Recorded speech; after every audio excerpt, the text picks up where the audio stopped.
OK, fait que ce matin, tu sais, je veux parler de l'Église un peu en tant que telle. Comment on a toujours peut-être fonctionné dans l'Église. On sait que c'est l'habitude un peu plus nord-américaine. On fonctionne, on a des chants, on arrive, on a la parole de Dieu, on peut prier, on a de la communion fraternelle et tout ça, mais est-ce que c'est vraiment ça que Dieu veut?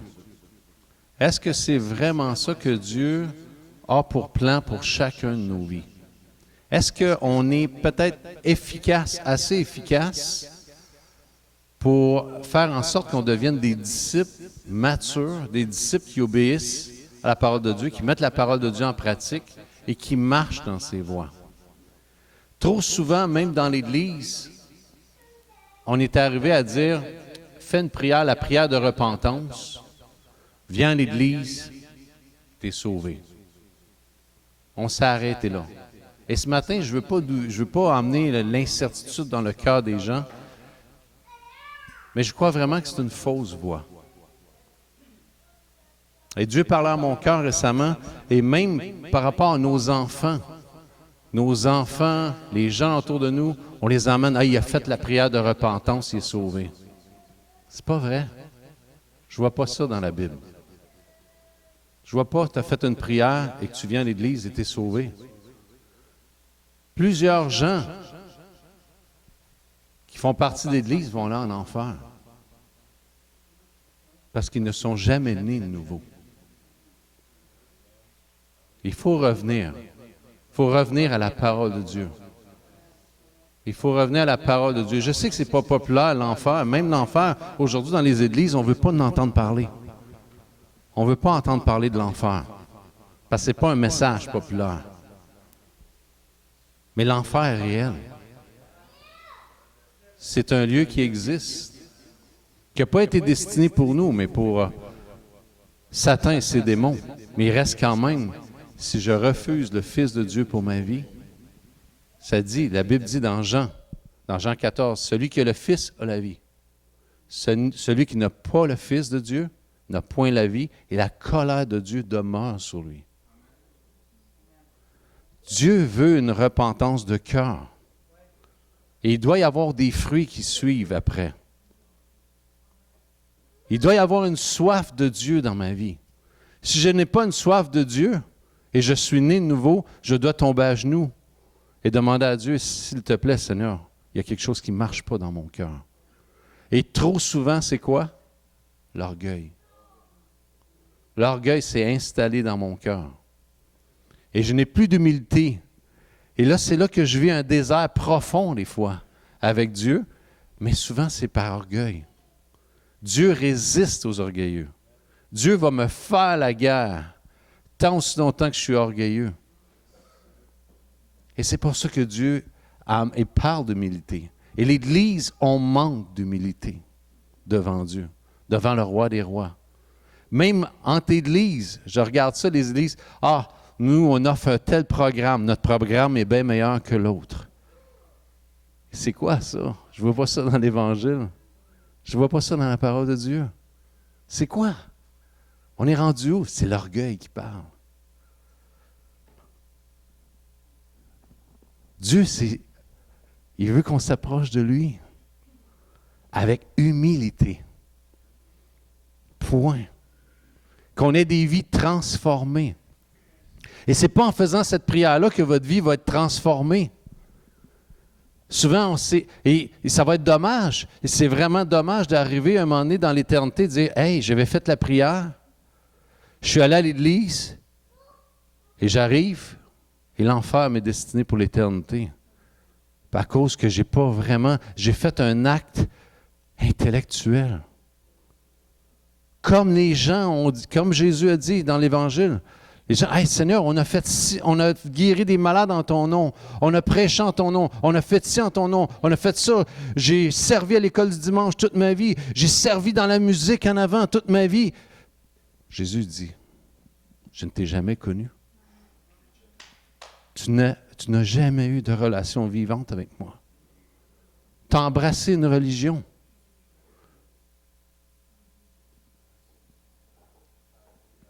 On a besoin. On a besoin de revenir à l'essentiel qui est la parole de Dieu et d'avoir des cœurs humbles, des cœurs repentants dans nos vies. C'est comme je dis souvent, ce n'est pas normal dans ma vie que j'en veuille à mon frère et qu'il n'y ait jamais de repentance et que je vis toute ma vie comme ça. Ça veut dire que j'ai embrassé une religion. Avoir une communion avec Jésus, je vais être en paix avec tout le monde. D'autant le plus possible que ça vient de ma part. Autrement dit, que j'ai fait des efforts pour être. Mais l'Église aujourd'hui, c'est que aujourd'hui, on cherche un programme, on cherche une façon de faire. C'est comme sur Internet, hey, le but, c'est les likes. C'est quoi ça? C'est pas le but, les likes.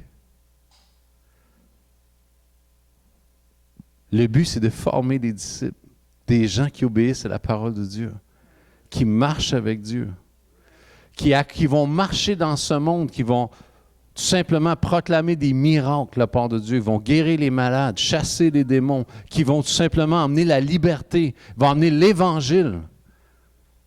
Et ça va coûter ta vie. Ça va coûter à ta vie. Ça va coûter à mourir à toi-même. Wow! Souvent, on a embrassé l'Évangile. Pourquoi? Pour une meilleure vie dans mon petit monde. Dans mes finances. Dans ma petite vie, il faut que ça soit tranquille. J'ai embrassé l'Évangile pour mes intérêts. Et non les intérêts du roi des rois. Du Seigneur des seigneurs. Je sais ce matin, des fois on se dit, hey, mon but ce matin, c'est pas de créer une insécurité dans le cœur des croyants, mais peut-être de se poser des questions. Est-ce que j'en suis vraiment avec Dieu? Est-ce que j'ai embrassé une religion? De dire que je suis croyant et qu'il n'y a aucune vie à l'intérieur, c'est faux. C'est une illusion. Et tu as peut-être cru un mensonge. Satan, c'est le père du mensonge. S'il n'y a pas de vie abondante avec Jésus-Christ, il n'y a pas de vie, point. Il faut que je sorte de mon illusion et dire, Seigneur, sonde mon cœur. Est-ce que je suis sur une mauvaise voie? De revenir à la parole de Dieu, de lire la parole de Dieu pour vous-même, d'avoir ce temps avec Dieu, de ne pas vous fier à tout ce qu'on vous dit ici en avant ou ce que vous entendez sur Internet, d'avoir ce temps d'intimité et de demander au seul coach de vie qui ne vous trompera jamais, le Saint-Esprit, de prendre ce temps dans l'intimité avec lui et de lui demander de vous parler. C'est ça la différence. Et ce temps, et c'est pour ça que ce matin, je veux parler avec vous, je veux prendre quelques minutes et dire, hey, est-ce qu'on fait l'Église à la manière de Dieu? C'est quoi la manière de Dieu? C'est quoi?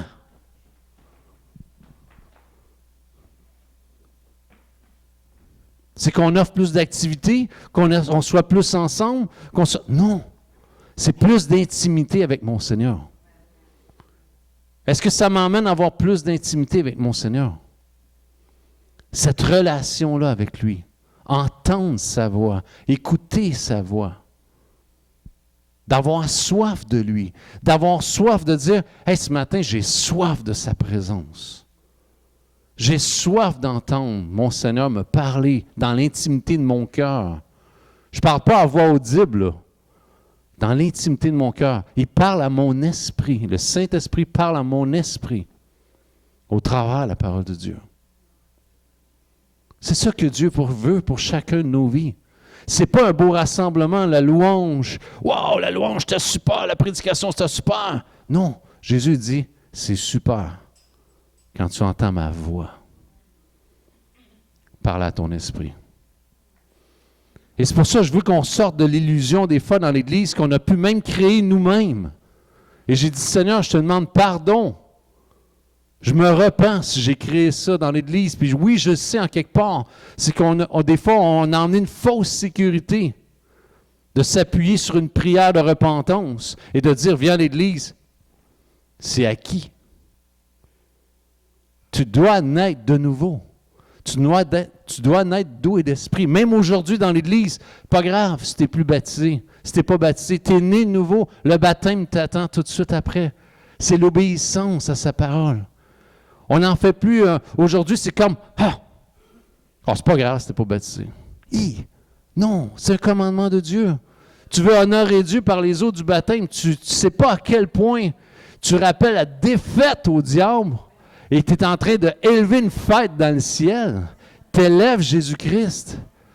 Hey, c'est un commandement prompt. On a un bain en haut. On peut te baptiser aujourd'hui. Tu es né de nouveau. On va le remplir. On va te baptiser. On n'attend pas. Pourquoi? Parce que il est vide. L'évier est grand aussi. Mais ce que je veux dire aujourd'hui, prompt à obéir. L'obéissance vaut mieux que les sacrifices. L'obéissance, Dieu dit, hey, je prends plaisir. Pourquoi? Parce que tu élèves, quand tu obéis, tu élèves la parole de Dieu dans ton cœur et tu y marches. Mais pour ça, tu dois l'élever premièrement dans ton cœur pour obéir. Mais il y a trop d'autres paroles qu'on élève dans nos cœurs et qu'on obéit à un mensonge. De ne pas obéir, c'est un mensonge. J'ai cru un mensonge. Et c'est pour ça que Dieu dit, hey, l'Église, c'est quoi? C'est pour ça que je veux faire la semaine prochaine. J'aimerais ça prendre le temps avec toute l'Assemblée, qu'on puisse s'asseoir ensemble et dire, qu'est-ce qu'on pourrait manger ensemble et définir, est-ce qu'on utilise ce temps-là qu'on fait le dimanche spécialement pour aider, équiper les gens à avoir cette authentique relation avec Jésus-Christ. Parce que je peux venir, et j'écoutais un témoignage d'une personne après 50 ans, à aller à l'église fidèlement tous les dimanches. Toute ma vie, j'ai vécu en quelque part dans l'hypocrisie, d'avoir aucune relation avec Jésus. Ma façade était là, mais j'ai eu aucune relation. J'ai embrassé une religion. Et là, j'ai découvert l'intimité avec lui. Ma vie est transformée. Ma vie est changée. J'entends mon Sauveur me parler dans l'intimité à mon esprit. J'ai développé ça. J'ai appris 50 ans. Il m'a dit, je me suis caché derrière les rassemblements. Je me suis caché derrière une bonne conduite. Je me suis caché derrière me justifier. Je ne suis pas si pire que ça à comparer aux autres. Mais je ne vivais pas l'authenticité avec mon Seigneur. C'est ce que Dieu veut. Mon cœur, c'est qu'ici, chaque personne, on peut équiper chaque personne à vivre cette relation d'intimité avec Jésus. Et c'est important. C'est pas de faire avaler à une autre personne ce que je crois. Et là, c'est ainsi, et je veux juste ramener quelque chose d'important ici dans Proverbe 17. C'est une parenthèse que je veux faire, que Dieu met à mon esprit présentement. C'est commencer une querelle, c'est d'ouvrir une digue. Avant que la dispute s'anime, retire-toi. Et c'est ainsi, je veux juste faire une parenthèse parce que je sais qu'on a parlé beaucoup, on parle des élections américaines, on parle beaucoup de choses, mais il y a quelque chose qui me chicote à l'intérieur, c'est de voir à quel point des fois, puis même moi-même, j'ai parlé de ma position, j'ai parlé de mes choses, qu'est-ce que je croyais par rapport à ce qui se passait, et ça l'emmène tout simplement de la querelle. Et je dis non. Jamais, jamais Jésus-Christ emmène la querelle. Il amène toujours la paix. Et on n'est pas pour se battre pour des points, des opinions. On est là pour l'Évangile. L'Évangile qui libère. L'Évangile qui affranchit. Et on est là pour ça. Si ça m'amène dans ma famille, avec mes amis, au travail, partout où je vais, ça m'amène à avoir des conflits, des querelles, c'est de l'orgueil qui est dans mon cœur. Point. Lisez la Bible. Trouvez-moi un passage que ça dit le contraire. C'est de l'orgueil. Point. Quand ça va mal avec ma femme, si jamais des fois j'ai des disputes avec ma femme, j'ai pas peur de le dire. Je suis orgueilleux. Et souvent, c'est moi qui l'emmène le conflit. L'orgueil prend place. Ma position prend place. L'humilité est absente. Il faut rentrer en nous-mêmes. Le point, est-ce que c'est qui va affranchir? Qui va affranchir la vie des gens? Point. Le Saint-Esprit, Jésus-Christ. Jésus il dit, si tu demeures en moi, tu seras réellement libre. C'est pas si tu demeures à une opinion, ou l'opinion populaire, ou impopulaire, si tu demeures en moi. Il ne parle pas aussi de l'Église aussi. Si tu demeures, hey, ici, la façon de faire, wow, c'est de Dieu. Non. Ce n'est pas une façon de faire qui est de Dieu. Puis je ne débattrai jamais là-dessus. C'est en lui. En lui, tu es affranchi. Jésus dit, si tu demeures en moi, tu vas être réellement libre. Apprendre à demeurer dans la liberté que Christ m'a acquis par son sang précieux. C'est ça que je suis appelé. Et c'est ça que vous êtes appelés à communiquer plus que jamais. Les gens ont soif d'entendre ça. Ils n'ont pas soif d'entendre nos opinions. Ils n'ont pas soif de ça. Les opinions, et même si vous gagnez les gens sur votre côté, ça ne les sauve pas. Je suis désolé. Ça ne les sauve pas. Même si ça peut être le contraire, ça peut les rendre encore plus confus. Parce que sans Jésus au milieu, tu es confus. Fait que la semaine prochaine, j'aimerais ça qu'on prenne ce temps-là ensemble. Pour ensemble, qu'est-ce que l'Église vraiment? Qu'est-ce que vous pensez de l'Église? Qu'est-ce que Dieu a mis dans votre cœur pour avoir un impact ici, mais jusque dans votre ville, dans votre famille, partout? C'est quoi que Dieu a déposé dans votre cœur? L'Église, là, c'est l'endroit où on devrait faire ressortir ce que Dieu a déposé dans vos cœurs et de dire, je suis derrière toi, go, va. Pas retenir. L'Église, c'est l'endroit où on promouvoit. Dieu a mis ça dans ton cœur. Go, vas-y. Qu'est-ce que Dieu place? Pour un, c'est faire des cartes avec des versets pour donner. Pour l'autre, c'est évangéliser. Pour l'autre, peu importe. Lève-toi. Dieu t'a parlé. Lève-toi et marche dedans. Pourquoi? Parce que Dieu va t'ouvrir le chemin et en plus, c'est une guerre spirituelle. On va être les uns pour les autres. On va prier parce que c'est surnaturel. Ce n'est pas naturel. Tout ce que vous faites pour emmener la gloire à Jésus-Christ, que vous marchez, c'est surnaturel. Si vous le faites dans le naturel, vous allez calciner dans pas grand temps. Brûler, dernier degré. Pourquoi? Parce que ça prend l'huile, ça prend le Saint-Esprit, d'aller à l'encontre de l'enfer qui est là. Et je vous dis plus que jamais, et je termine, et je vous dis plus que jamais, Régent, tu peux t'avancer, je vous dis plus que jamais, les gens sont épuisés. Et je vous dis, c'est pas ce qu'on emmène par rapport aux positions aux élections américaines, qu'est-ce qui se passe ou qu'est-ce qu'on croit. Il y a des choses que je crois honnêtement par rapport avec la parole de Dieu, mais les gens ont besoin d'être affranchis plus que jamais. Je vous dis, les gens sont épuisés. Moi, je ne vois que des gens épuisés. Et je n'ai pas d'autre chose que de les emmener dans la foi en Jésus. C'est le contraire. Même si je lui parle de ma position, c'est le contraire. Je les épuise encore plus. Parce que je n'ai pas de solution autre que Jésus à les emmener. Jésus a besoin de les rencontrer. Il veut. Et vous êtes, vous et moi, on est ses pieds, ses mains, autrement dit, son cœur, ses pensées, pour communiquer l'Évangile.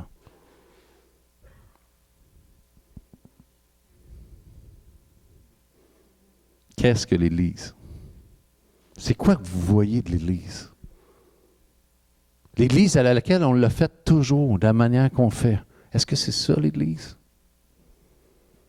La semaine prochaine, j'aimerais ça voir le cœur de chacun ici. Qu'est-ce que l'Église? Est-ce que notre façon de faire, comme j'ai dit, rejoint les gens, amène les gens à avoir une vie authentique devant Dieu? Parce que le dimanche, c'est juste quelque chose qu'on vient ensemble, on est juste pour, hey, wow, on loue ensemble, on élève le nom de Jésus, mais d'aider les gens à faire des disciples, de les former, de les aider à entendre avec Dieu, c'est autre chose.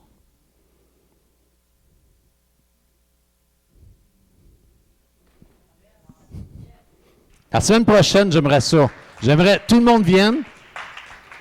On prend un temps, on va manger ensemble, on va ouvrir ça, on va s'installer un petit board, on va regarder ensemble ce que les gens voient de l'Église et ce que Dieu a mis dans vos cœurs pour l'Église.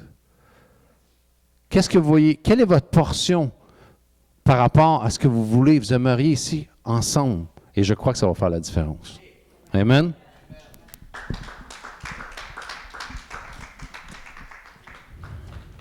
Et juste, il y a trois paroles que Dieu m'a données dans mon temps avec Dieu.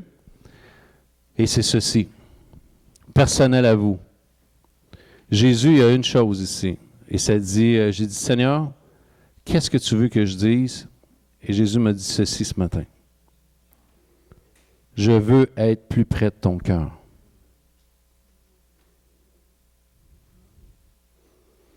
Je veux être celui qui te comble à tous les niveaux dans ta vie.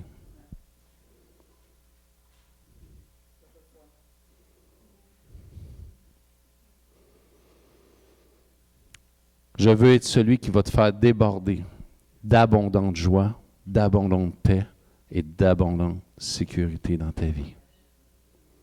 C'est ce que Dieu avait sur mon cœur ce matin. Amen.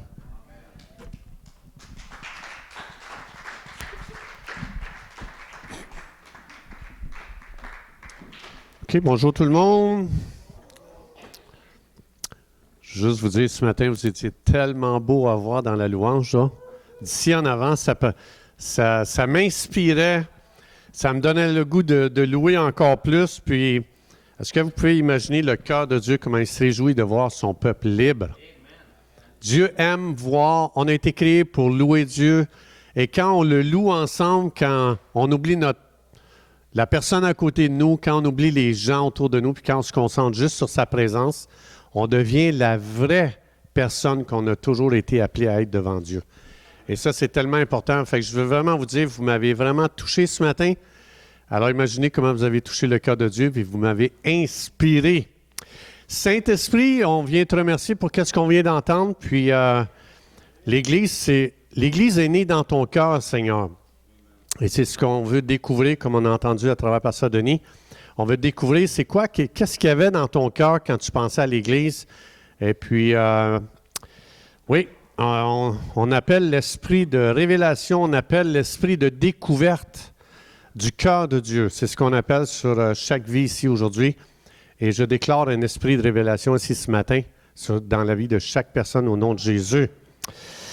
Alors, moi, puisque Pasteur Denis l'a dit tantôt, tu sais, il y en a l'Esprit de Dieu les brûle à évangéliser, il y en a d'autres qui les brûlent à louer, il y en a d'autres qui les brûlent à faire des arts comme ils font les femmes le mercredi. Moi, mon cœur brûle à entendre de Dieu qu'est-ce qui se passe présentement. Et ça, c'est mon cœur. Mon cœur est connecté. J'ai des antennes spirituelles qui sont connectées à qu'est-ce que Dieu fait présentement dans le monde. Pas juste ici, dans l'Église, pas juste dans ma vie, mais qu'est-ce que Dieu fait? Et je veux juste vous partager une couple de choses. Donc, voici ce qui se passe présentement. Ma chère Fanny va me mettre les versets à l'écran. Voici ce qui se passe, OK? Puis, viendra le quoi? OK. Puis viendra le jugement.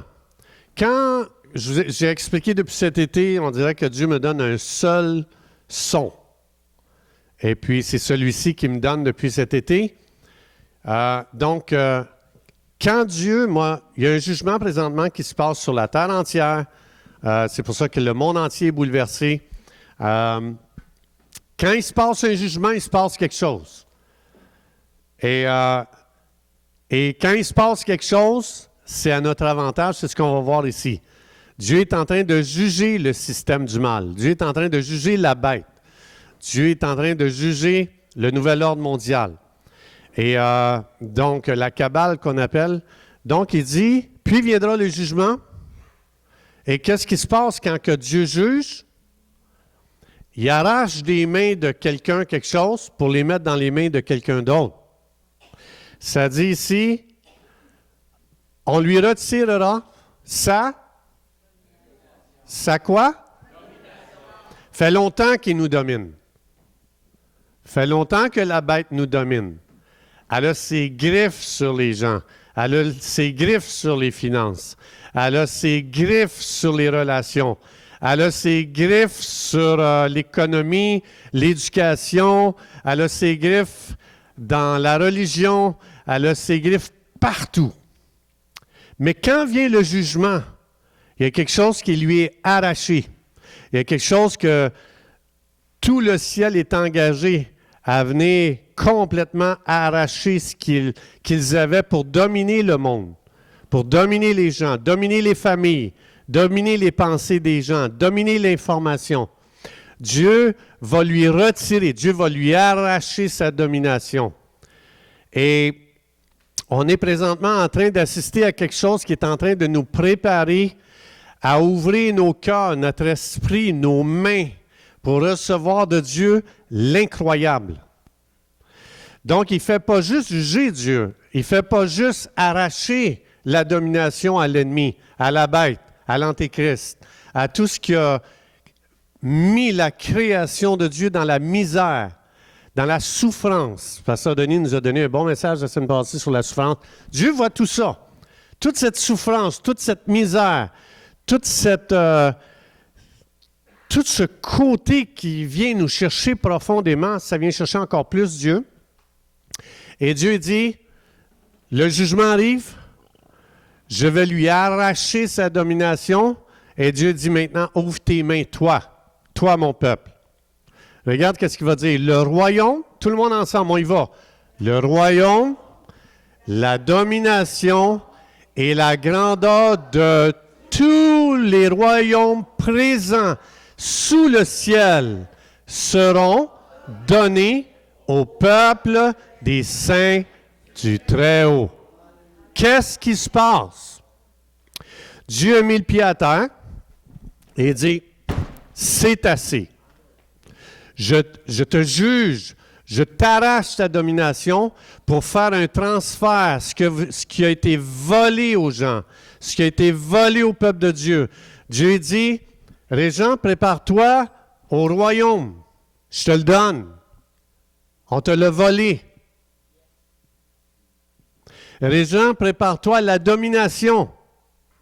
On te l'a volé. C'est à toi, ça. Ça t'appartient.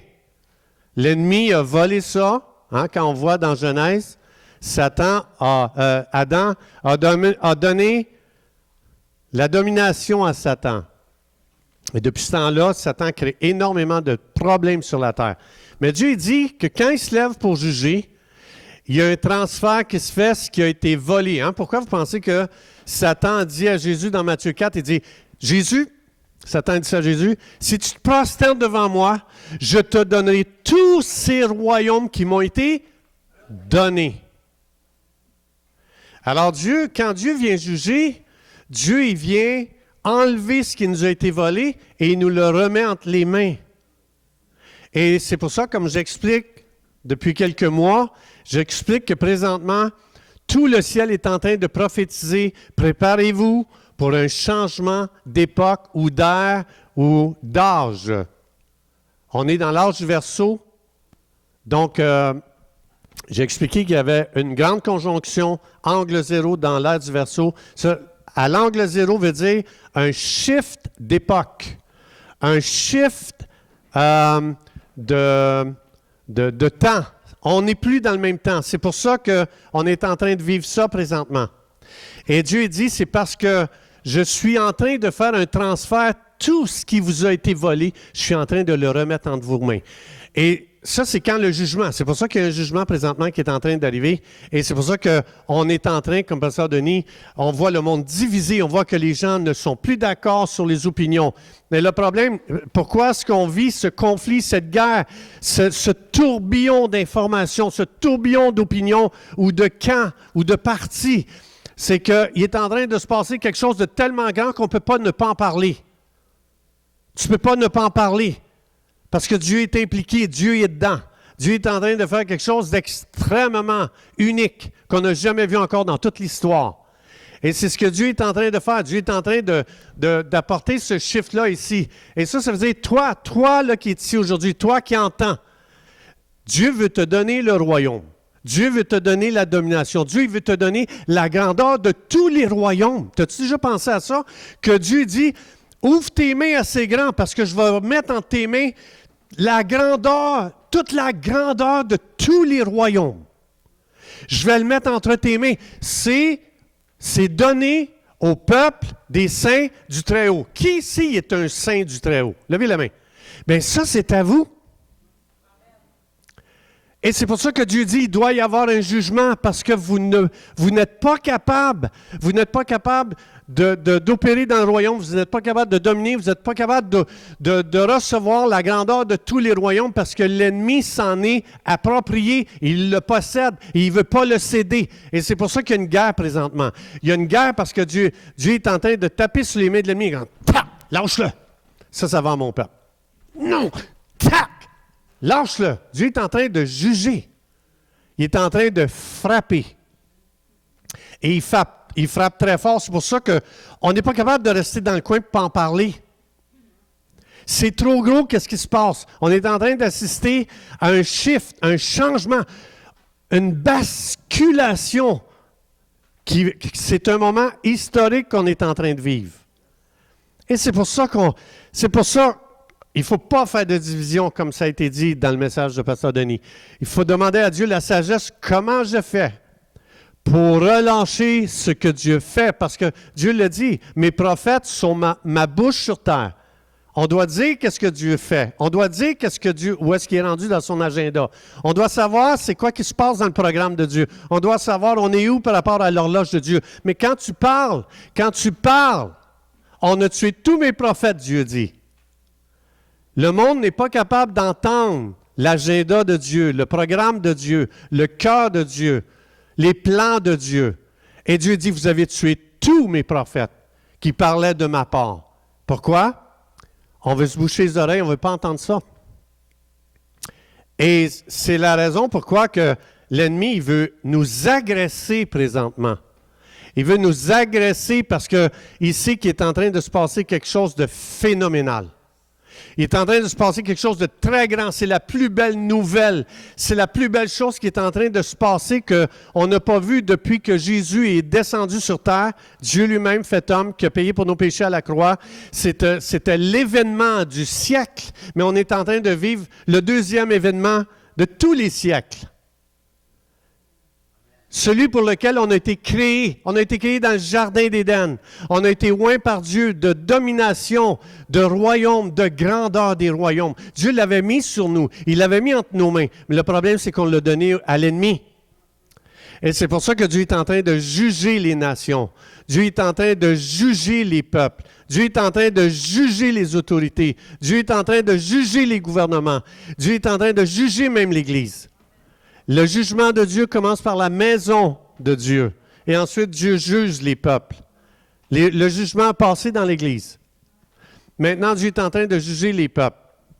Alors, c'est ce qui se passe présentement. On va aller à la suite, Fanny, s'il vous plaît. Alors, donc, c'est important ce que je suis en train de dire là. Je vous ai expliqué. À Bethel, il avait prophétisé sur nous. J'ai invité l'Église ici, il y a quelques semaines, à déclarer cette parole prophétique. Ici, dans Psaume 24, je vous lis ma version, OK? J'aime mieux ma version, mais c'est comme ça, mais moi, j'ai une autre version, OK? On a déclaré ensemble cette parole prophétique. C'est très important de comprendre pour qu'est-ce qui s'en vient après. Dans ma version, je vais vous lire la vôtre. Porte, élevez vos linteaux, élevez vos portes éternelles, que le roi de gloire fasse son entrée. Ici, dans le texte original, ça explique que c'est nous les portes. C'est des portes vivantes. Nous sommes des portes éternelles. Je vais vous lire ma version, OK? Réveille-toi, toi qui es une porte vivante. Comment on fait pour se réveiller? Je vais vous le dire. Relève ta tête, tu es une porte éternelle avec un destin éternel, une destinée éternelle. Et il dit ici, souhaite la bienvenue au roi de gloire. Souhaite la bienvenue au roi de gloire, car il est sur le point de faire son entrée à travers toi. Voilà pourquoi c'est une parole prophétique. Je vais vous montrer un texte, il y a des gens qui l'ont fait, et c'est épouvantable qu'est-ce qui est arrivé. Il y a des gens, à un moment donné dans l'histoire, ils ont fait exactement ça. Ils ont réalisé qu'il y était une porte à travers laquelle, si on veut que le roi de gloire fasse son entrée, il faut réaliser qu'on est une porte et qu'on commence à relâcher des paroles prophétiques pour dire « Bienvenue, roi de gloire ». Qui est ce roi de gloire? Qui il est? Rappelez-vous. Qui est-il? Rappelez-vous de cette parole, tout le monde ensemble. Qui est ce roi de gloire? N'oubliez pas ça, rappelez-vous de ça ici. Bien, c'est l'Éternel, si fort, si puissant. L'Éternel puissant dans les... Quand tu dis à Jésus, Jésus, fais ton entrée. Viens, tu es le bienvenu. J'ai déjà donné un message ici que Dieu n'a jamais rien fait tant que quelqu'un n'a pas prophétisé. Aussitôt que quelqu'un prophétisait, c'est pour ça que Dieu révélait ça au prophète. Dieu révélait au prophète, voici ce que je veux faire. Mais il ne le faisait pas tant que le prophète ne l'avait pas déclaré. Une fois que le prophète l'avait déclaré, Dieu agissait sur la parole que le prophète avait relâchée, qui venait du cœur de Dieu. Et c'est pour ça qu'ici, rappelez-vous, ça c'est quand vous et moi, on réalise qu'on est une porte d'entrée pour que le roi de gloire jump sur la scène. Et quand il jump sur la scène, il y a une guerre qui se passe. Il y a un combat qui se passe. J'ai parlé tantôt du jugement, là. OK? Je vais vous donner un exemple concret qu'un jour, les humains sur Terre, ils ont fait exactement cette parole-là. Et voici ce qui s'est passé dans les prochains versets. Mais rappelez-vous qu'on a déclaré ça ici. Hein? Je vous ai expliqué qu'à Bethel, ils ont prophétisé ça sur nous, que quand on va relâcher ça, il va se passer quelque chose. Il va y avoir un breakthrough, il va y avoir une percée. Il va se passer quelque chose. Eh bien, regardez bien. On va aller dans Matthieu. Je vais vous montrer qu'est-ce que ça donne quand on fait ça. Quand vous et moi, on décrète des choses pareilles. Matthieu 21, ça dit, là ici, il faut savoir le contexte ici. Lorsqu'ils approchèrent de Jérusalem et qu'ils furent arrivés à Bethphagée, vers le mont des Oliviers, Jésus envoya deux disciples. Il a dit, « Hey les gars, pouvez-vous aller au village, aller chercher, il y a une ânesse qui est là attachée, puis le propriétaire, dites-lui que c'est pour le Seigneur. Amenez-le-moi. Et si quelqu'un vous dit quelque chose, répondez, le Seigneur en a besoin, et à l'instant, il le laissera aller. Or, tout ce qui arriva afin que s'accomplisse ce que le prophète avait annoncé. » Qu'est-ce que le prophète avait annoncé? Le prophète il a dit, « Dites à la fille de Sion, voici ce que les gens devraient dire. » Encore une fois, c'est Dieu qui a dit ça au prophète. Dites à la fille de Sion, elle devrait déclarer ça. Elle devrait déclarer, « Voici ton roi qui vient à toi, plein de douceur, et monté sur un âne. » Jamais qu'un roi a monté sur un âne avant. Les rois montaient sur un cheval, qui est le symbole de puissance. Hein? Mon char, il y a 300 chevaux vapeur. Cheval est égal à puissance, pas âne, pas ânon. Un ânon, c'était le symbole d'humilité. On n'a jamais vu un roi monter sur un âne. Jésus ici, un roi pas comme les autres. Mais vous allez voir pourquoi. Ici, il va monter sur un âne, sur un ânon, le petit d'une ânesse. Les disciples allèrent faire ce que Jésus leur avait ordonné. On va aller au verset 7. Ils amenaient l'ânesse et l'ânon et mirent leurs vêtements sur eux, et Jésus s'assit dessus.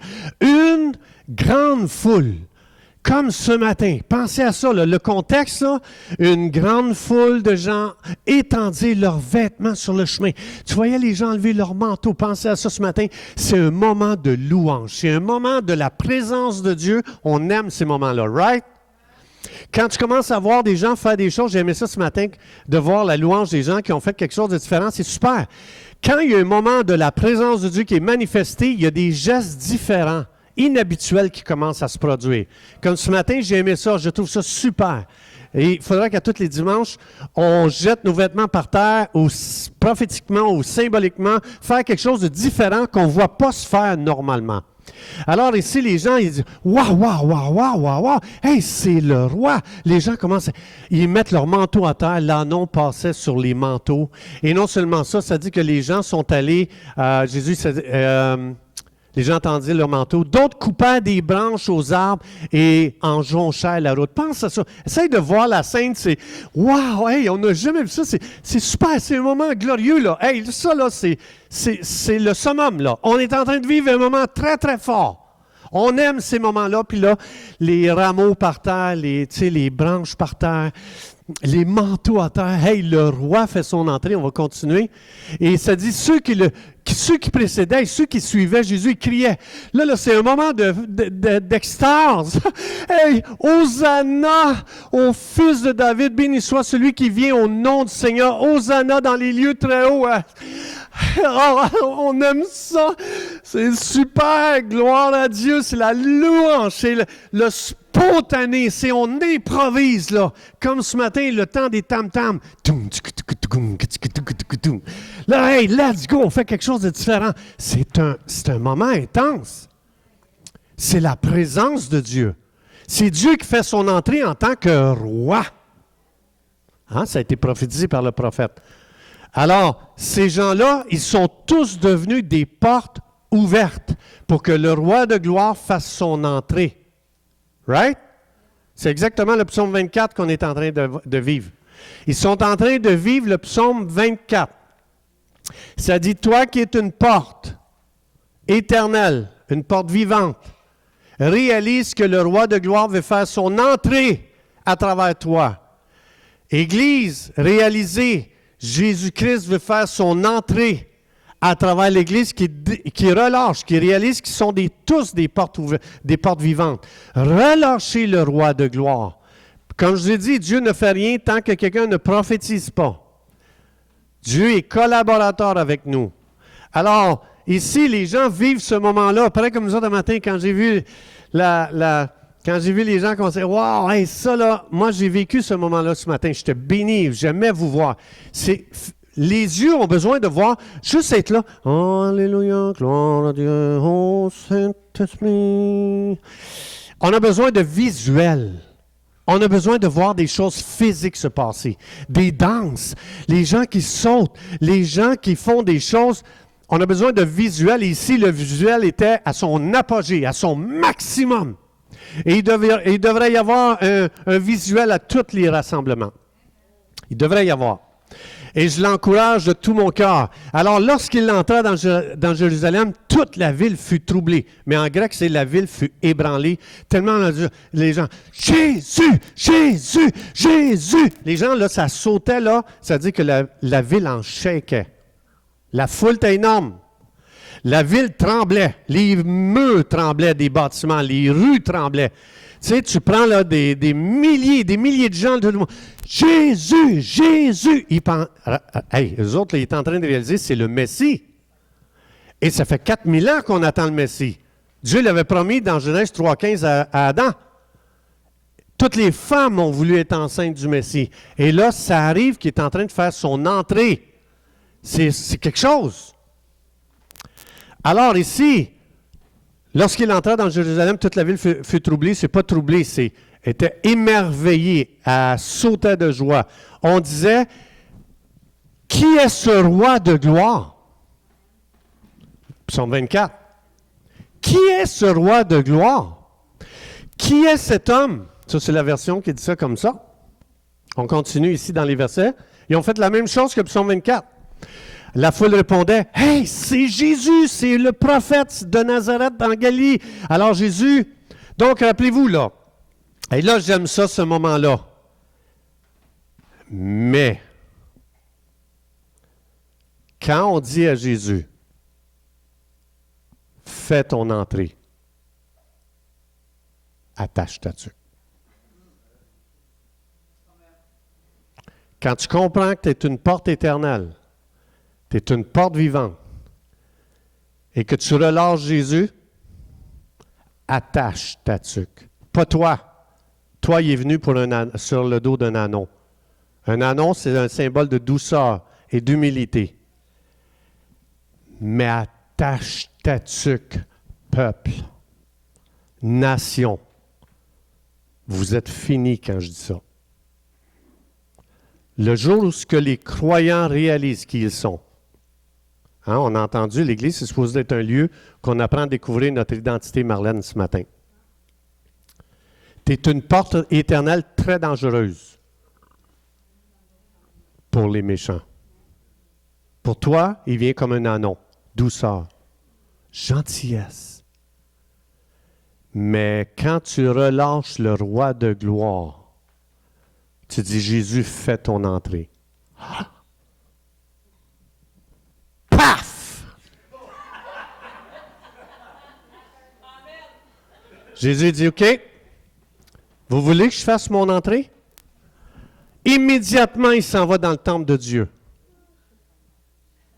Et là, ce ne sera plus des manteaux, puis des louanges, puis des hosannas. Jésus entre dans le temple de Dieu et il va chasser. Il va chasser.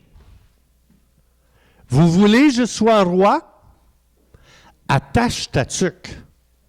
Toi, injuste. Attache ta tuque. Toi, corrompu. Attache ta tuque. Toi, malhonnête. Voleur. Menteur. Tricheur. On vient de vivre un moment dans louange terrible. C'est la même scène. C'est la même. Pour nous, c'est louange. Et la même scène face à tout ce qui est corruption, vous allez voir qu'est-ce qui se passe quand on dit « fais ton entrée ». Alors Jésus dit, ça dit qu'il chassa tous ceux qui vendaient et achetaient dans le temple. Pourquoi que Jésus a fait ça? Ensuite de ça, ça dit que, juste avant, Fanny, s'il vous plaît, il a renversé les tables. Hey, je ne sais pas, là, mais tu vois un beau moment de louange, puis imagine-toi, on fait un moment de louange, puis tu vois Jésus, 5 minutes après, dans l'église, il sort les fouettes. Là, tu es là, je comprends plus rien, là. On vient de dire que fais ton entrée, roi de gloire, là. C'est quoi cette scène-là? On devrait rester dans louange. Non. Ça fait partie de la louange.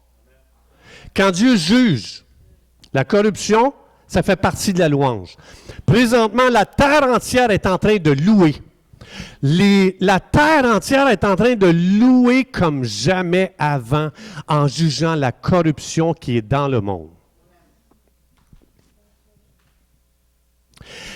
Il faut savoir, ces gars-là, pourquoi Jésus était irrité. Parce que ces gars-là, ils disaient, ces gens-là dans le temple, ils disaient, les gens venaient avec leurs animaux, ils venaient avec leur argent, puis les vendeurs qui étaient assis là aux tables, les autres, ils disaient, non, ton argent n'est pas bon ici pour les sacrifices d'animaux, il faut que tu échanges ton argent pour l'argent du temple. Ah ouais? Ouais. OK. Ton animal, tu ne peux pas le prendre pour faire un sacrifice. Il faut que tu achètes nos animaux ici dans notre cour. Ta colombe, là, ici, elle ne passe pas. C'est la colombe du temple que ça prend. Ton agneau, on ne le prend pas. Il faut prendre un agneau dans la cour du temple. Fait que si tu veux qu'il y ait un sacrifice pour tes péchés, il faut que tu achètes nos animaux, mais ton argent ne peut pas l'acheter. Il faut que tu achètes l'argent du temple avant. Et en passant, le taux d'échange, il est très haut. La première chose que Dieu fait, c'est qu'il intervient envers tous ceux qui n'ont pas un cœur droit. Et ces gens-là, ils ont rendu le peuple misérable. Ils ont abusé des gens. Ils ont abusé, ils les ont endettés. Ils ont abusé d'eux autres, ils les ont rendus pauvres. Ils ont abusé d'eux autres, ils ont rendu leur vie misérable. Et Jésus dit, tu sais quoi? Quand tu dis, fais ton entrée, je veux vous dire que moi, je vais être très sévère envers la corruption. Je vais être très sévère envers les gens malhonnêtes. Mais Jésus, on vivait un super bon temps de louange. Là. Tu viens de tout scraper en renversant les tables, puis t'as tout viré à l'envers ici. Là, on pense que Jésus, c'est juste « Ah, kumbaya, kumbaya ». Il n'y aura jamais de bouleversement, il n'y aura jamais de tempête et de tornade. Excuse-moi, tu ne connais pas Dieu. Et c'est ce que Dieu est en train de faire présentement. Il n'a pas changé, c'est le même hier, aujourd'hui, éternellement. Quand on dit « Roi de gloire, fais ton entrée », il attend juste ça. Puis après, il est en train de purifier, il est en train de nettoyer. Dieu est en train il est en train de nettoyer la planète entière. Pourquoi? Parce que je veux te donner le royaume, mais les corrompus ne veulent pas te le donner. Je veux te donner la domination, mais les corrompus te dominent. Ils dominent l'argent, ils dominent l'éducation, ils dominent les relations, ils dominent la santé, ils dominent tout. Tu n'es pas libre. Puis je veux te le donner. Et c'est pour ça que Jésus agit comme ça ici. Il veut redonner au peuple ce que Dieu a toujours voulu qu'on ait entre nos mains, mais que ces gens-là ne veulent pas les céder. Et c'est pour ça qu'il y a une guerre présentement, c'est pour ça qu'il y a une bataille. Ils ont les poches pleines. Dieu dit, non. Jésus est en train de vider les poches de tous ces voleurs qui nous ont volés. On va continuer. Regardez bien ici. Alors, c'est pour ça qu'ici, Jésus, quand on dit « fais ton entrée », c'est ça. Les gens disent « que ton règne vienne ». Qu'est-ce qui se passe? Je n'avais pas demandé qu'il vit tout à l'envers. Tu me dis que mon règne vienne. Ça, c'est pas mon règne. C'est le règne de l'Antéchrist. Puis si je le bouleverse, attache ta tête. Non. Aussi peut-être. Peut-être le méchant, il faut qu'il attache sa tête. Tu sais, mets bien du tape, là, parce que... Alors, la foule répondait, « C'est Jésus, le prophète de Nazareth. » Jésus entra dans le... Hein? Non, plus loin. Il dit, « Mon temple sera une maison de prière. » Et regardez bien, regardez qu'est-ce que Jésus fait. Et ça, c'est le cœur de Jésus. Jésus, ici, des aveugles et des boiteux s'approchèrent de lui dans le temple, et il est... Voilà le royaume. C'est pour ça que Jésus dit, je ne suis pas méchant. J'haïs pas les gens. J'haïs la corruption. J'haïs les hypocrites. Non, j'haïs le péché, merci. J'haïs l'hypocrisie. Dieu n'a jamais haï les gens. Mais Dieu haït les actions qui représentent un autre royaume qui n'est pas le sien. Et présentement, comme je vous ai dit, les planètes sont en train d'annoncer « Préparez-vous, parce que vous entrez dans le millénium. » Dans le millénium, Dieu dit « Aucun mal ne se fera sur ma montagne. » Aucun mal. Et Dieu, c'est pour ça que Dieu dit « On ne rentrera pas dans le millénium comme ça, là. Ça va brasser. » Et c'est ce qui fait que, comme Pasteur Denis disait, là, les gens, ils deviennent tous confus. Moi, je suis pour, moi, je suis contre. Là, il y a tellement d'opinions. Et ça va déchirer jusqu'à temps que le royaume prenne place majoritairement. Je vous le dis, ça va déchirer. Ça va bombarder. Pourquoi? Parce que la bête ne veut pas céder.